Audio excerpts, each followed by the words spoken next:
बहुत पहले की बात है। एक गांव में चिंकी नाम की एक औरत रहती थी। वह देखने में बहुत सुंदर थी, लेकिन उसकी एक आदत खराब थी कि वह खाना खराब करती थी। वह ज्यादा खाना लेकर खाना फेंक देती थी। उसकी सास ने उसको तिजोरी की चाबी और बाकी सभी जिम्मेदारी सौंप दी और बोला कि वह अभी तक अच्छे से घर चलाती आई है, अब चिंकी को सही से घर चलाना है। चिंकी ने अपनी सास की बात को कबूल किया। चिंकी इसके बाद अपने पति से बार बार राशन मंगवाती थी।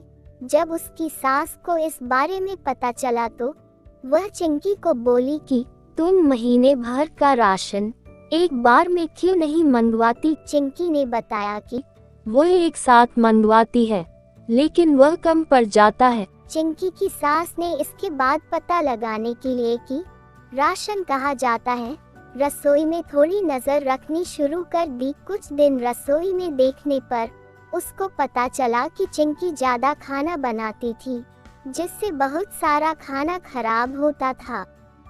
उसने चिंकी को खाने की अहमियत के बारे में सिखाने की सोची। एक दिन उसने चिंकी को बुलाकर कहा कि हमारे पहले वाली नौकरानी के बच्चे की तबीयत ठीक नहीं है, मुझे वहाँ जाना है, क्या तुम भी चलोगी। चिंकी भी अपनी सास के साथ जाने के लिए तैयार हो गई। अपनी नौकरानी की बस्ती में जाकर चिंकी की सास ने कहा कि मैं अभी रास्ता पूछकर आती हूँ। इसके बाद चिंकी वहीं खड़ी रही। चिंकी ने एक घर के सामने देखा कि एक छोटा बच्चा भूख के कारण रो रहा था। उसके में कोई भी अनाज नहीं था।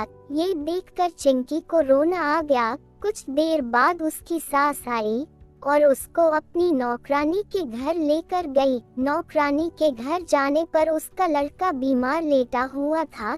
जब चिंकी की सास ने बीमारी का कारण पूछा तो नौकरानी ने कहा कि वह एक घर से बचा हुआ भोजन लेकर आई थी, लेकिन उसको नहीं पता था कि वह खाना खराब था, जिससे उसके बेटे की तबीयत खराब हो जाएगी।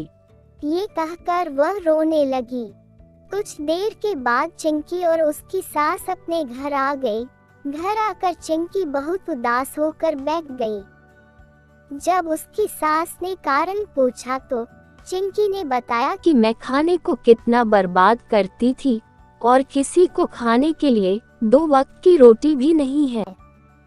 उसने कहा कि अब से वह खाने को कभी बर्बाद नहीं करेगी। चिंकी को खाने की कीमत महसूस होने पर उसकी सास खुश थी। सीख: इस कहानी से हमें ये सीख मिलती है कि हमें अन्न को कभी भी बर्बाद नहीं करना चाहिए।